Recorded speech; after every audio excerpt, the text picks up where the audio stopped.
ಬಂದಿರುವಂತಹದ್ದು 2 of sorts ಬಂದಿದೆ. ಕೆಲವೊಂದು indecision ಅಲ್ಲಿ ಇರುವಂತಹದ್ದು, ಯಾವುದೇ ರೀತಿಯ ಡಿಸಿಷನ್ ಅನ್ನ ಮಾಡಕ್ ಆಗ್ತೀರಾ ಅಥವಾ ಕೆಲವೊಂದು ಡಿಸಿಷನ್ ಮಾಡ್ದಿರಾ ನೀವು ಸುಮ್ಮನೆ ಇರುವಂತಹದ್ದು ರೆಪ್ರೆಸೆಂಟ್ ಆಗ್ತಾ ಇದೆ ಬಾಟಮ್ ಆಫ್ ದ ಡಕ್ ಅಲ್ಲಿ. ನಿಮ್ಮ ಲವ್ ಲೈಫ್ ನ ವಿಚಾರದಲ್ಲಿ ರೀಸೆಂಟ್ ಪಾಸ್ಟ್ ನಲ್ಲಿ ಕೆಲವೊಂದು ರೀತಿಯ ಎಂಡಿಂಗ್ ಗಳಾಗಿರುವಂತಹದ್ದು, ಲವ್ ಲೈಫ್ ನ ವಿಚಾರದಲ್ಲಿ ಕೆಲವೊಂದು ರೀತಿಯ ಡಿಸ್ಟರ್ಬೆನ್ಸ್ ಗಳಾಗಿರುವಂತಹದ್ದು, ಅವ್ಯವಸ್ಥೆಗಳಾಗಿರುವಂತಹದ್ದು, ಸಮಾಧಾನ ಇಲ್ಲದೆ ಇರುವಂತಹದ್ದು ರೆಪ್ರೆಸೆಂಟ್ ಆಗ್ತಾ ಇದೆ.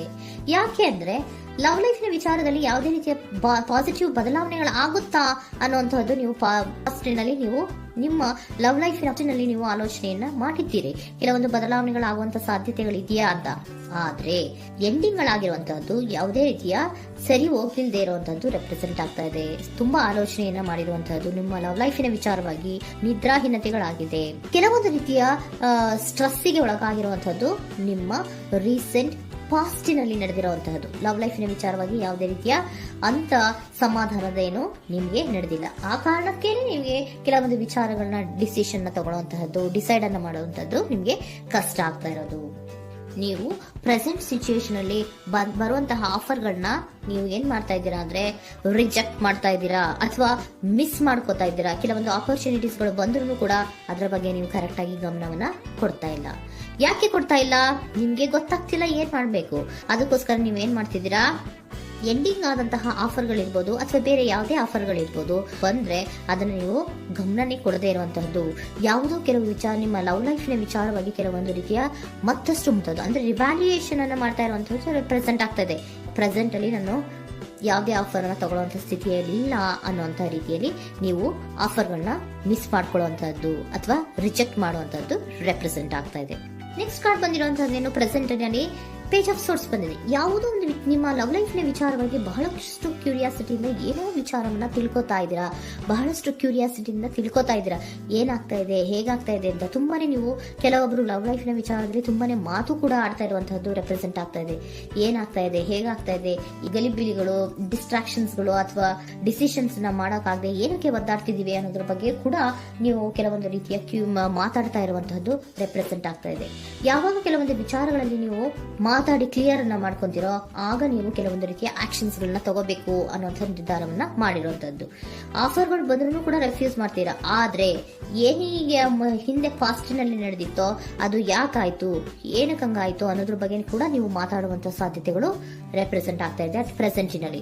ಆಮೇಲೆ ನೀವು ಮಾತಾಡಿದ್ಮೇಲೆ ಕೆಲವೊಂದು ರೀತಿಯ ನಿರ್ಧಾರಗಳನ್ನ ಮಾಡುವಂತಹದ್ದು. ನೈಟ್ ಆಫ್ ವೈಂಡ್ಸ್ ಬಂದಿದೆ. ಸೊ ಆವಾಗ ನೀವು ನಿಮ್ಮ ಕೆಲವೊಂದು ವಿಚಾರಗಳಲ್ಲಿ ಕ್ಲಾರಿಟಿಗೆ ಬಂದ್ಮೇಲೆ ನಿಮ್ಮ ಲವ್ ಲೈಫಿನ ವಿಚಾರದಲ್ಲಿ ಕೆಲವೊಂದು ಆಕ್ಷನ್ ಗಳನ್ನ ತಗೊಳ್ಳುವಂತಹದ್ದು ರೆಪ್ರೆಸೆಂಟ್ ಆಗ್ತಾ ಇದೆ.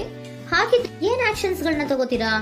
ಈಗ ಕೆಲವೊಂದು ರೀತಿಯ ಆಫರ್ಗಳನ್ನ ನೀವು ಬಂದಂತಹ ಆಫರ್ಗಳನ್ನ ನೀವು ಏನ್ ಮಾಡಿದೀರಾ, ರೆಫ್ಯೂಸ್ ಅನ್ನ ಅಟ್ ಪ್ರೆಸೆಂಟ್ ಅಲ್ಲಿ ಮಾಡಿದ್ದೀರಾ. ಈಗಲೂ ಕೂಡ ನೀವು ಬಂದಂತ ಆಫರ್ ಅನ್ನ ನೀವೇನ್ ಮಾಡ್ತೀರಾ, ರೆಫ್ಯೂಸ್ ಅನ್ನ ಮಾಡ್ತೀರಾ ಅಥವಾ ರಿಜೆಕ್ಟ್ ಅನ್ನ ಮಾಡ್ತೀರಾ. ಯಾಕೆ?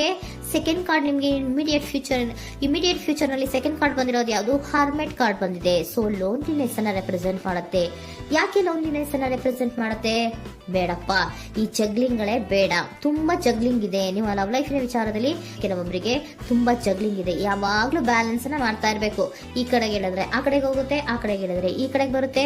ಯಾವ ಕಡೆ ಅಂತ ಮಾಡೋದು ಅನ್ನುವಂತಹ ಆಲೋಚನೆಯನ್ನ ಮಾಡ್ತಾ ಇರುವಂತದ್ದು. ಸದ್ಯಕ್ಕೆ ಯಾವುದೇ ಆಫರ್ ಬೇಡ, ಸ್ವಲ್ಪ ಒಂಟಿಯಾಗಿರೋಣ ಅಂತ ನೀವು ಆಲೋಚನೆಯನ್ನ ಮಾಡ್ತಾ ಇರುವಂತದ್ದು ರೆಪ್ರೆಸೆಂಟ್ ಆಗ್ತಾ ಇದೆ.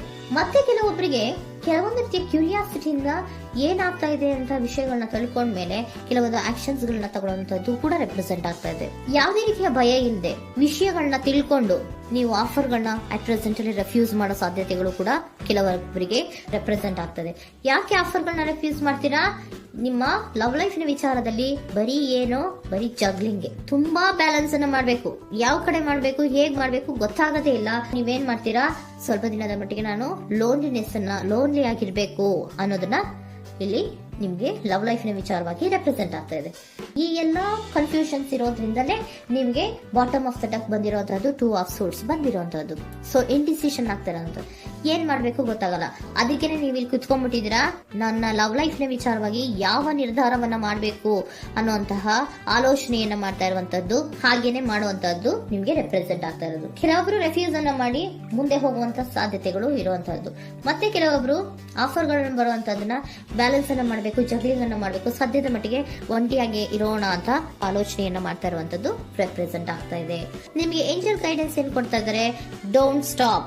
ಇಲ್ಲಿ ಡೋಂಟ್ ಸ್ಟಾಪ್ ಇನ ಅರ್ಥ ಏನಪ್ಪಾ ಅಂದ್ರೆ, ಯಾವ ಕೆಲವು ವಿಚಾರಗಳ ಬಗ್ಗೆ ಕ್ಲಾರಿಟಿ ಬೇಕು ನಿಮ್ಗೆ, ಯಾವ ವಿಚಾರಗಳಲ್ಲಿ ನೀವು ಕನ್ಫ್ಯೂಷನ್ಸ್ ಅಲ್ಲಿ ಒದ್ದಾಡ್ತಾ ಇದ್ದೀರಾ, ಏನ್ ಕ್ಲಾರಿಟಿ ಬೇಕೋ ಅದನ್ನ ಧೈರ್ಯವಾಗಿ ಮುಂದೆ ಬಂದು ಅದನ್ನ ಕ್ಲಾರಿಟಿಯನ್ನ ತಗೊಂಡು ಮುಂದೆ ಹೋಗು, ಅಲ್ಲೇ ನಿಂತ್ಕೋಬೇಡ ಅನ್ನುವಂಥದ್ದನ್ನ ನಿಮ್ಗೆ ಹೇಳ್ತಾ ಇದ್ದಾರೆ.